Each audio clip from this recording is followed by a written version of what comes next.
The body text for this week is Job 38 verse 7. On what were its footing set, or who laid its cornerstone? While the morning stars sang together and all the angels shouted for joy. Over the last couple of weeks we have heard of Job's rootedness of joy against the bubble joy of his friends, those whose words cannot last in the face of real life.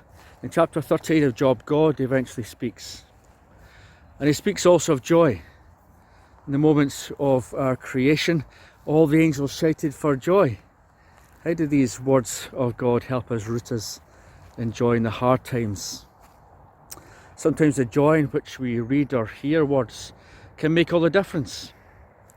Part of the difficulty of our lives these days, when we are all so separate and can share with each other only in the reduced ways of online or phone or Zoom or text. Some of the disadvantage of that is that we can lose the tone of each other.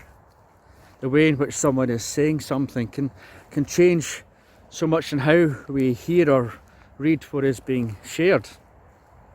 For instance, who is this? That phrase God uses, who is this, can be said in different ways. It can be said like angry, who is this? Or it can be done in an open, invitational way. Who is this that's before me?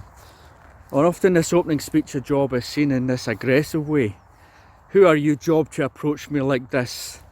But that doesn't really make sense of much of the rest of Job and how Job is seen by God elsewhere in the book.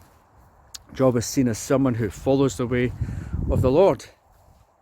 And in this opening speech, God is spoken of as Yahweh, the covenant God, the one who is made known in the Exodus, where in the speeches of others to this point they've often spoken of his power, but here he comes as a covenant Lord, the one who is with us here now. The God of the covenant comes to one who is broken by the chaos of pain around him and the destruction of so much. God comes. And where Job had earlier called on God to just destroy him because everything is too much, the Lord instead speaks to him. Who is this?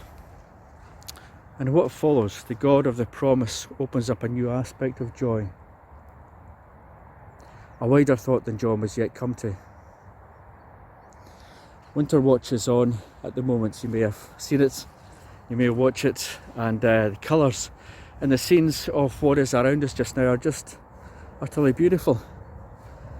The winter can bring out a keenness in all these things, the colours and the lights, and many of us may need that at the moment.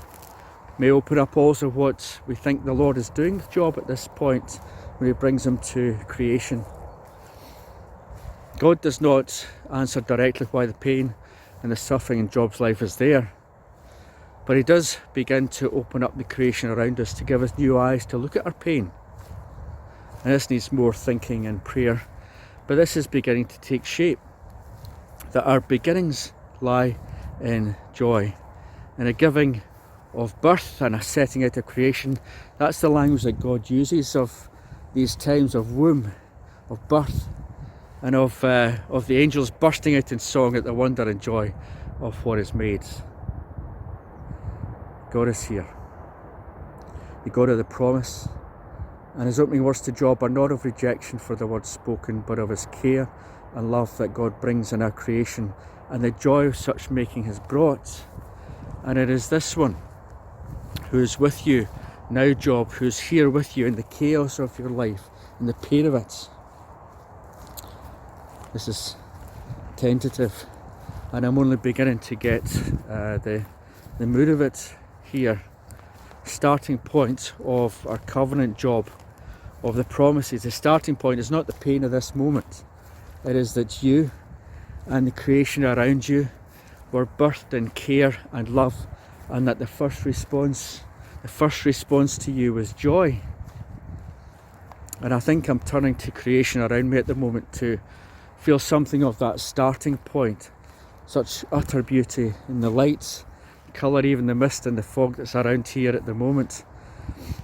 And to feel what God is saying in that. God brings Job to this new place to start his questions again.